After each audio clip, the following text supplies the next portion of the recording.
All right, everyone, welcome back into another Fantasy Golf video. Going to be breaking down the 2025 Cognizant Classic here for you. Touch on everything that you need to know to be successful. We're going to be talking about course history, key stats, specialist data, who are going to be the top, fits for this course. We're going to be breaking down each player by tier, giving you guys my favorite core plays and outright bets. You can use those for placement bets as always. Then we're also going to be getting into some placement bets. So with that, guys, let's go ahead and jump on into it.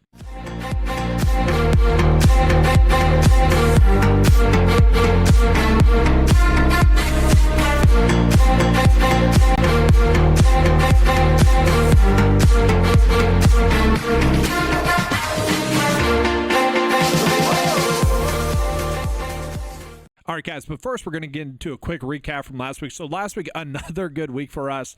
We're stacking them up early on in the season, which for early season DFS, that is pretty awesome. So we're 5 for 7 on the year in terms of profitable weeks DFS-wise. A lot thanks to the core plays really coming through. Gerard, Kevin Roy, and then also Akshay all finishing top 20. CT Pan didn't play all that well, but at least he was able to make the cut for us. Betting-wise, we did not hit an outright winner with Brian Campbell winning, but we were able to hit a first-round lead there in Harry Hall. And then from there, kind of pushes between the PrizePicks prop bets, 3-ball bets, and then head-to-head bets. So you combine those all together, kind of pushes there. But that puts us at 28.5 units of profit on the season still for bets as well. Now, the thing with last week was that we knew that most likely some of the players on the top end were probably just randomly going to miss the cut, and the ones that wouldn't miss the cut were going to be players that would be in contention to win, and that's exactly what we saw happen. Now, that is something that I could see happening this week as well. The players that are highest priced for DFS purposes or even odds-wise for betting are all pretty much correct, I would say, but at the same time, they're not foolproof. They could end up missing the cut, and that wouldn't be that shocking to me as well. They could be in contention come Sunday, and that would not be shocking as well. That's just kind of the week that we have. That's the player profiles that we have this week. But this is the Cognizant Classic, an event that a lot of us in the fantasy golf industry have at least been to, which is pretty nice to be able to, at least apply the data to what we have seen on course and just be able to confirm that. Now, this is a course that's been well established. We know which key stats to be looking at, which is very nice. This is a tournament that, weather depending, can end up playing much more difficult as well. If it gets a little bit windy, it can end up playing more difficult. The last few years, it's been playing a little bit easier, though. -14, winning scored -17, -10. So a little bit easier in recent years, which is kind of nice. The thing that I want to call out is, for the most part, the past winners have been these kind of winners that are more shoulder shrug type guys where they're pretty good plays across the board. Like Matt Jones I had in 2021, where he was a top 10 player in the 9-to-5 model, but the reason I was on him was more honestly due to the odds and the fact that he was top 10. It was clearly a value-based bet for us. We could have done the same thing with Seb Straka the following year, where he was kind of the exact profile as Matt Jones. Austin Ackroyd kind of falls in that same criteria as well. You look at Chris Kirk and Eric Cole, who were in a playoff a few years ago. They're all kind of in that mold of like pretty good enough golfers that are kind of just checking all the boxes, maybe slightly worried about them on paper, but for the most part, good enough plays. Then we scroll on. We are going to see a lot of players that are in this field that have at least won in the past. Sanjay Im, Keith Mitchell, Russell Henley. So it's certainly a fun week. Now, when we go ahead here and look at course history, the thing that stands out to me is that there are a lot of random missed cuts here from players. So like Seb Straka missing the cut last year was a little bit random. We don't like to look past 4 years. The data becomes a little bit less relevant. It really just doesn't matter after the 5th year in terms of predictability for that upcoming week's tournament. It is nice to look at. Like we do see Keith Mitchell, a former winner in there. That's never bad to see, but 2 missed cuts mixed in there for him in that run. He's since had good course history, but the thing with it is, yes, there's going to be a lot of golfers that we're targeting here that probably have some sort of like missed cuts or really lackluster finishes at this tournament as well. Austin Eckroat, miscut and then win. And so that kind of echoes the point that simply having course history is one of the most key aspects of course history. And then from there, having good course history is obviously always good there as well. So interesting there with course history, but we are going to be targeting golfers with good course history. We want that. We want those golfers that can manage the course. At the same time, if golfers are not hitting the ball well as we jump into the top stat fits, they're just simply not going to produce, right? This is a course where it does penalize golfers that are not hitting it well. And so this week, guys, key stat-wise, we know what to look at. We need golfers that are going to be avoiding bogeys. That is just purely the most key stat that we have this week. And then ball striking as well. Those two kind of correlate pretty heavily. We are looking at stroke gain approach as well. That goes inside of ball striking. That is like key stat number 5, and then key stat number 6, which is not pulled up here, is actually going to be wedge scoring as well as strokes gained around the green. okay? Just due to this course where it's not exactly long or not exactly short as well, but a lot of shots do end up where golfers are not necessarily scrambling, but they do have a lot of wedge shots into a hole. So we are going to be looking at that. Again, that's kind of key stat number 6. That's not pulled up here, but we are looking at birdie to bogey ratio as well. Golfers just need to be avoiding those bogeys. But obviously, if they are scoring still, that is a good thing. And then good drive percentage. Again, this course is all about basically setting yourself up to succeed. Heck, a lot of the golfers that we were on last week, key stat-wise, we're going to be on again. You see Brian Campbell popping up in there. It's kind of funny for him. A golfer that now looks like a good play on paper. Interesting there, but players that we were on last week, guys, Kevin Roy, Alex Smalley, 2 players that I think will be on again this week. Alex Smalley really just coming in, looking great. Substraka, pretty strong play as well. Kevin Roy is going to be tough to avoid, guys. In terms of those, 4 key stats that I pulled up here, top 3 in all of them. I mean, that's pretty crazy. Keith Mitchell going to be someone we're probably looking at there as well. Now, the thing with this tournament here is that I do think we want to be looking at specialist data a decent amount. Now, there are some players that will be popping up that maybe aren't the best specialist.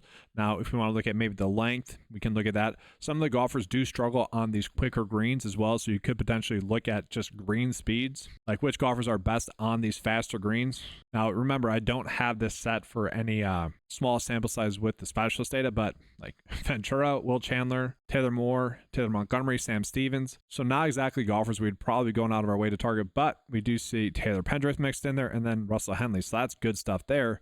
But we go ahead and zoom this back out again. And we do get a general sense that all the top players in the field basically are going to be the golfers that are the best specialists. And so that's kind of why they are priced the way that they are as well. The one thing I want to call out as well is that the weather currently, I have it marked as good. Maybe I should change it to fair. And I'll show you guys why. Fair weather is when it gets to about 15 mile per hour sustained winds, which Thursday 12, Friday 15, 17, and then 12. So we can see it's kind of mixed in there. I have it currently marked as good, which good is less than 15 mile per hour winds, but not like ideal conditions. But we could, like I said, like this course is a course where it can play more difficult if it is pretty windy. Now, another nice part about this tournament is really the kickoff of the Florida Swing. We really have gotten all those like more high variance events out of the way, and now we have established data sets for golfers thus far this season. I always mention at the start of the season, it typically is a little bit more difficult, not exactly this year, but it typically is a little bit more difficult, a little bit more high variance, simply because the more time players have off, the more variance is entered in, the less likely they are to be able to hit consistently good shots. We just see that fluctuate a little bit more. Whereas now, as a lot of these golfers are into their 3rd, 4th, and in some cases 5th starts, that's pretty huge. We get a good idea of actually where their game is at. And so when we're looking at recent form, that's what we like to see. So we do see Russell Henley mixed in there, guys. He has obviously been playing extremely well, has made 16 straight cuts. Taylor Pendrith as well.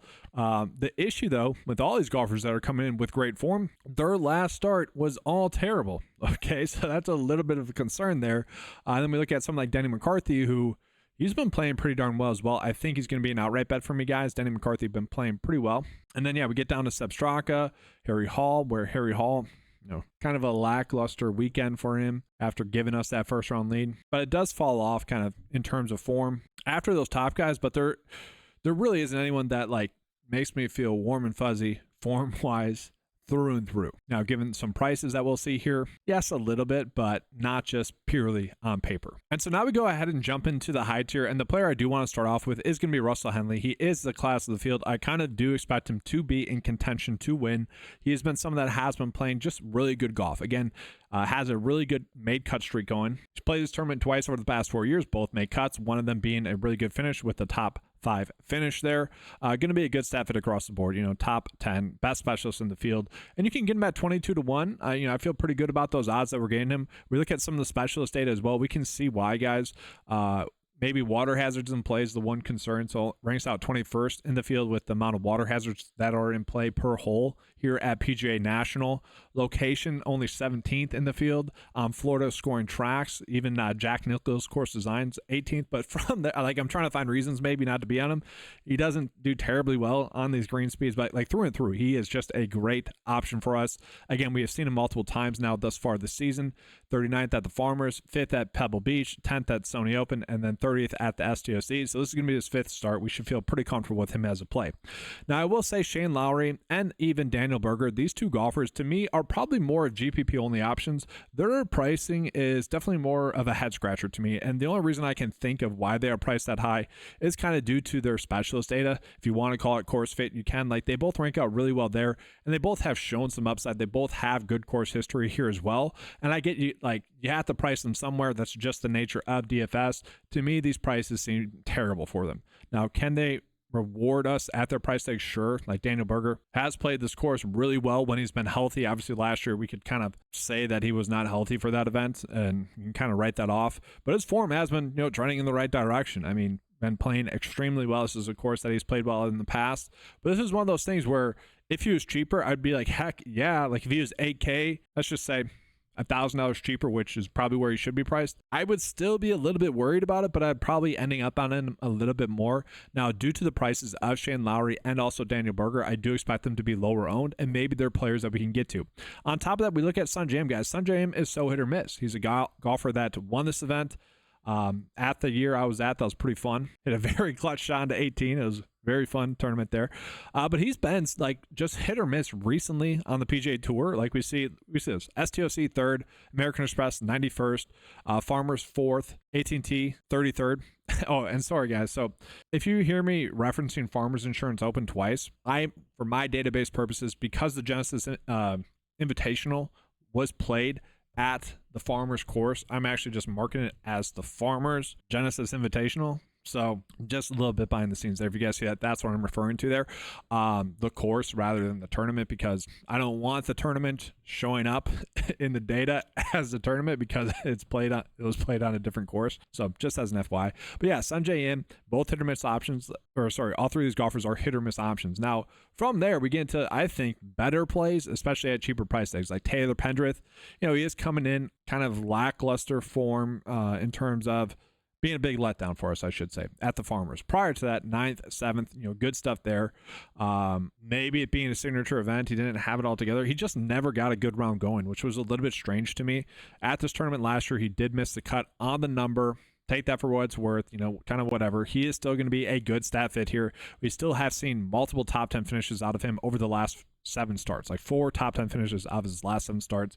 I do like the idea of betting on him at 30-1. The thing that did stand out to me when I was kind of doing my pre-look bets, or maybe on Sunday night, kind of just scrolling through my phone, is we're getting a lot of good top 20 bets, especially like in ties. The bets that pay out as ties, like on DraftKings and whatnot, BetMGM, very good numbers for someone like Taylor Pendrith, who, if he's on his game, he should be able to win.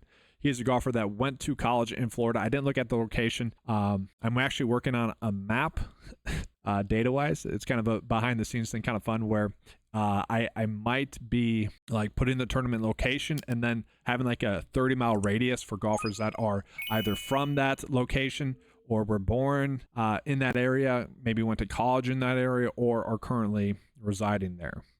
I don't know if I'll be able to get it done this week, maybe not even maybe next week, but it is a fun thing to look at, because right now when we're just looking at, all right, we see kind of the ties. We see he played golf in Florida, or went to college in Florida. It's good to see that, but I would like to take it a step further. But regardless, guys, good stat fit. He's going to be a golfer that I do end up on a decent amount in GPPs. Not sure he's a cash play, but outright wise, betting wise, I do like him as well. From there, we got Seb Straka, who clearly is going to be a good play for us. Really just that miscut recently at this tournament. That's the one concern with him. Again, this week is a lot like last week, where we can make a case for all the top end golfers. It's just we're kind of getting lucky or unlucky with the player that we end up on. So, for example, Beau Hossler was a play I liked a decent amount. I also really liked Harry Hall, Jaeger, Aaron Ryan, Patrick Rogers. Like, those golfers to me were all basically the exact same play. It was just getting the proper exposure to all of them and hoping you were on the correct side of things. That's how I feel about this week as well, where you can't really talk yourself in or out of a golf play on the high tier, because they're all basically really good plays. Like, you kind of just have to get even exposure to all of them, and hopefully your best lineup just ends up on the correct one. But Seb Straka is probably a player I'm targeting a little bit more. Now, he too is coming in off of a bad finish at the Genesis Invite, that Farmers event. But other than that, was playing extremely good golf. Okay, has good course history. I do expect him to step up and play well here. Through and through, he's a pretty good specialist here as well, top 10 in the field there. So I expect him to play well. But Denny McCarthy, guys, let's get into Denny McCarthy. I think Denny McCarthy actually makes a lot of sense as an outright bet. He is someone that has been trending more so in the outright bet kind of winning department, where he has shown upside. This is a course where he has played well in the past as well. And I do like the numbers that we're getting him. I know, like, Bet Online, most people aren't betting on, but 40 to 1 there. Bovada 40 to 1. You can still get him at 35 to 1. And again, the top 20 odds that we're getting, I like him at 2 to 1. I think those are pretty good odds for him. You know, this is a course where, given the length of the course, he's the best in the field. Typically, he's a good putter. Need him putting better, though, for sure. But I think he's a quality option as well. Now, let's go ahead and get into Keith Mitchell, because he's probably going to be the golfer that I do end up on the most in kind of the high tier range, that 9K and above range, what I call the favorites range. And Keith Mitchell does make a lot of sense. One, he does have that great course history. You know, he's a former winner at this event as well. He's a golfer that is playing well, stat fit wise, not really recent form wise, although there is a little bit of an asterisk there. So we're measuring recent form based off of their last 7 starts. That's when the data is most relevant. But what do I always mention? The starts this year, just due to more recent starts, those are all good. Sony Open 30th, American Express 21st, Pebble Beach 33rd, and Waste Management Phoenix Open 25th. Now, we're going to need to get a better finish out of him at this price tag, but 4 straight make cuts thus far this season. I'm kind of willing to at least chop his recent form in half, and then he actually becomes a much better play on paper. He would become like one of the best plays on paper. Okay, great course history, good stat fit. I'm struggling to find reasons not to bet him at least, and he's probably going to be a player that I'm ending up on a lot in my builds. Now, during the fall swing, he was pretty trash. It is worth calling it out, but since this season, he's looked great. And we can get him at 40 to 1 on FanDuel. That's great odds, guys. Again, I really like the placement bet odds that we're getting here as well. Keith Mitchell going to be tough to avoid. Let's go ahead now and jump on into the mid-tier. So the mid-tier, given the soft pricing that we have elsewhere in the 7K range, I don't see myself getting to many of these players naturally by hand. Obviously, doing 150 lineups, I will be. But like Ben Griffin, I'm happy to get to. Michael Kim, I'm happy to get to, but we see kind of the course history, not the best there from Michael Kim. We see Ben Griffin, you know, 1 missed cut, 1 good finish, 4 straight make cuts for him on the PGA Tour. Like, he's looking like a good play. I don't hate him, but at the same time, a little bit concerning. Andrew Novak, Austin Eckroat, Patrick Rogers, Kirk Kitayama, these are all players where I get why they're priced this way, but at the same time, just no reason to force it. So we're actually just going to go ahead now and jump on into the low tier, the sleepers tier at the 7.927K range, and that's where the field is pretty loaded, and that's where this week actually becomes much more difficult. So we got Alex Smalley here, guys. Alex Smalley going to be one of the better stat fits in the field, actually the best stat fit in the field. Okay, kind of crazy there. So top 10 or better in all the key stats that we're looking at, which is pretty great. Not the best specialist. Okay, does struggle with the green speeds, the greens as well, water hazards in play, all that stuff does worry us, but kind of, oh well. He's a good stat fit. He's hitting the ball well right now. He had a terrible Sunday. That was pretty shocking to me. I thought he might be someone that could do what Aaron Rai did, maybe push for the win. That is not what happened. And speaking of that, guys, real quick, so showdown wise, really good the first 3 rounds, just between underdog drafts and DraftKings. Round 4 was bad, which was kind of expected after having 3 really good days, partially due to this guy, Alex Smalley, not playing well because he was someone that was kind of popping up. But that's how it goes, right? We take down a GPP showdown-wise in round 4 the previous week, and then that's our worst round the following week. It's kind of funny how that works out. And I say we because I know a lot of people ended up using the 9-to-5 lineup builder and having successful GPPs as well, which is good. That's why it's there. But looking at Alex Smalley, yeah, great GPP play. But again, this kind of echoes how good of plays we have down here in this range. Billy Horschel is someone that, you know, wouldn't be shocking to see him in contention. Wouldn't be shocking to see him win. He is someone that when he is in contention, he can go out and win. Okay, he's a guy that's going to go out and grind out putts, and when his game's on, he can get a little bit more geared up to go out and win. I don't mind him, but he's kind of a GPP play.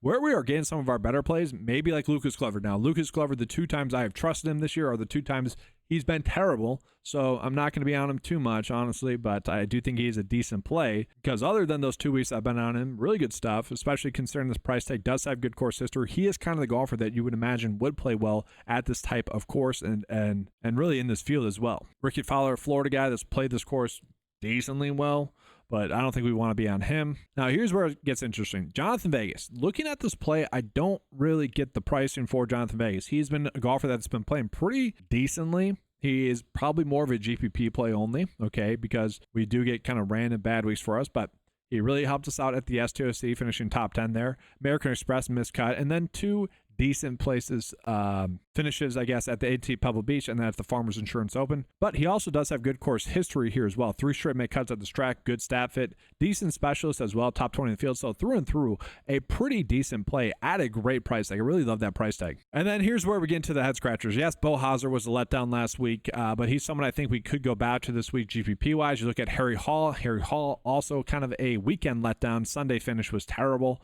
I thought he was going to ruin our week-long matchup bet with Harry Hall against Kevin Yu with that terrible Sunday round.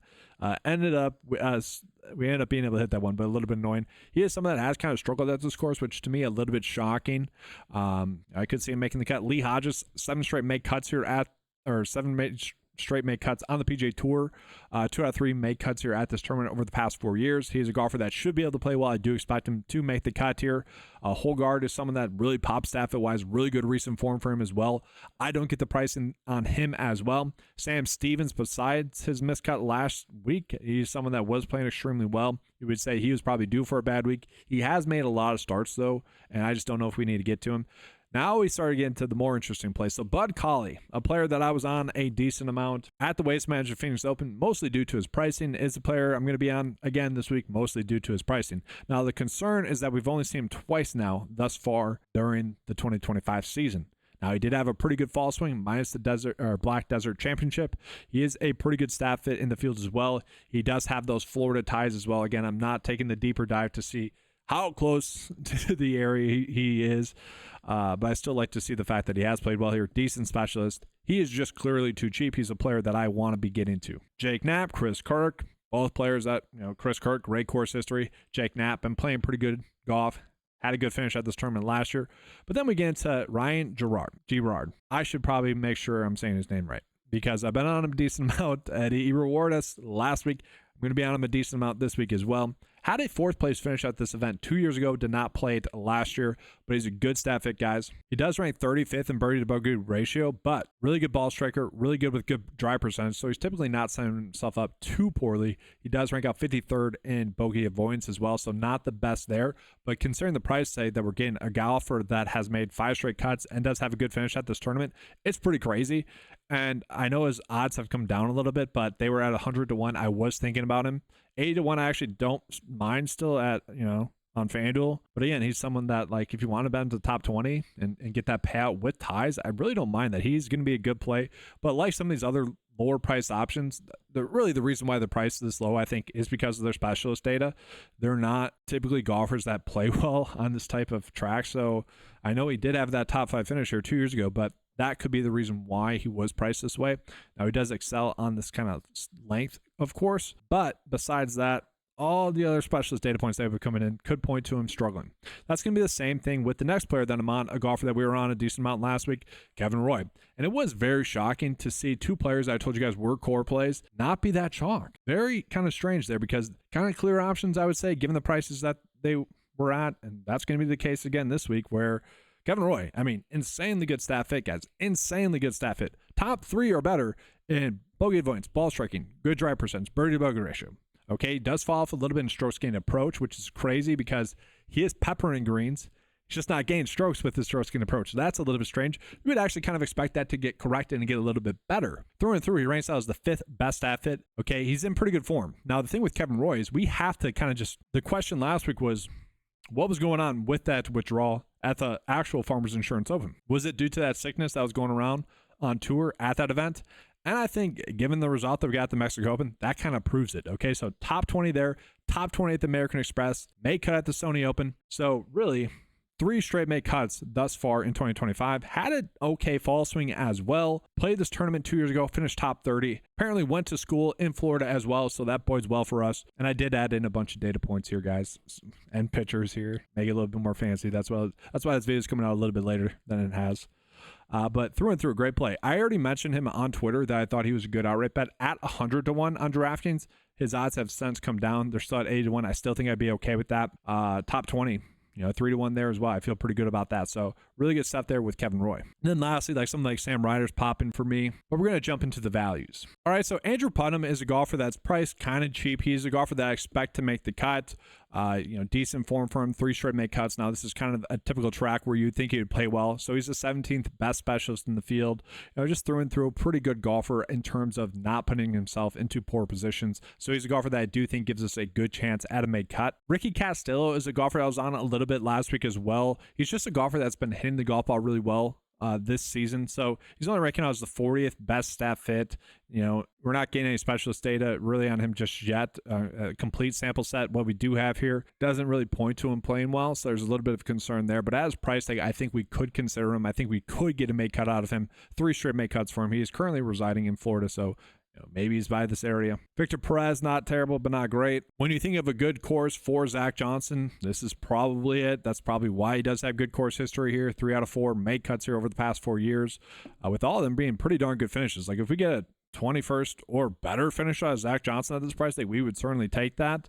He's been someone that hasn't been playing terribly as well during this 2025 season thus far. Not great, but not terribly. I think we could get away with playing him. And so we could kind of get a little bit deeper with some of the plays that we want to be on, but it is more of a straightforward week. So we're going to go ahead now and jump on into my favorite core plays for this week, starting out with Bud Cauley. So guys, the core plays for me are going to be players that I'm going out of my way to target, and Bud Cauley is certainly going to be one of those golfers. Okay, so recent form has been stellar for him. We see his worst finish recently has been a 33rd place finish. Now they've all basically been right around there, which we'd want a little bit more out of him, but at his current price, I think it's just pretty good. 7.3 on DraftKings, really good price tag there. And again, he kind of fits the mold of the winners that we have seen at this event in the past. So 75 to 1, I don't hate. That's going to be the theme for some of these other golfers. Not exactly the case with Keith Mitchell, where at 35 to 1, he's clearly one of the favorites here, but I think it's warranted. Really good course history for him. He's going to be a good stat fit. He's made 4 straight cuts thus far this season as well, which bodes really well for him. I expect him to go out and play well. I do expect Keith Mitchell to be someone that is in contention. I do like the price tag for him as well. He's the lowest priced of the studs, and the lowest priced of the studs that I feel comfortable getting to as well. From there, Kevin Roy, not changing the slide from last week, just updating the data a little bit. We're getting him at very good odds as well. 90 to 1 currently. The odds keep going down because he's such a great play. Really good stat fit, really good form as well. Again, you take out that withdrawal and it becomes even better for him. Has made a start at this course, so I think he's a great play. I think he's a great top 20 bet as well. We're looking at Ryan Gerard as well, another player that I think is going to be a great option for us. 4th place finish at this event 2 years ago. Again, the odds have updated since I've done this graphic, but 90 to 1 on points, but 80 to 1 on most sites. He's at a cheap price tag as well. Good form for him. I think he has a great chance to at least top 30 there. And so when we put all those players into a build, like we have a ton of salary left over. So again, it's probably going to be a week in which we just hope that we don't get a little bit unlucky, with whichever golfer we end up paying up for. So like Taylor Pendrith, you guys know I like, and Seb Straka, like they're both pretty strong plays. I feel pretty comfortable with this build, but at the same time, I'm going to want to mix and match. I'm going to want to get a little bit of Danny McCarthy mixed in there with maybe Sun Jam. We're going to have to be doing that this week. And now, guys, that's going to do it for this video. Appreciate you being here. Make sure to give a like and subscribe to the channel. If you guys want access to any of the tools that you saw in this video, head on over to 9to5sports.com. I would typically show you guys kind of the first look lineup and compare that against the 9to5 lineup builder. That's currently going through an update right now, so slight update. So that should be good to go by this evening, but that's why I'm not doing it right now. But if you guys want access to any of the tools that you saw in this video, make sure to head on over to 9to5sports.com. Get access to all the tools for just $10 a month. Thank you guys for watching. Good luck. And as always, let's keep cashing.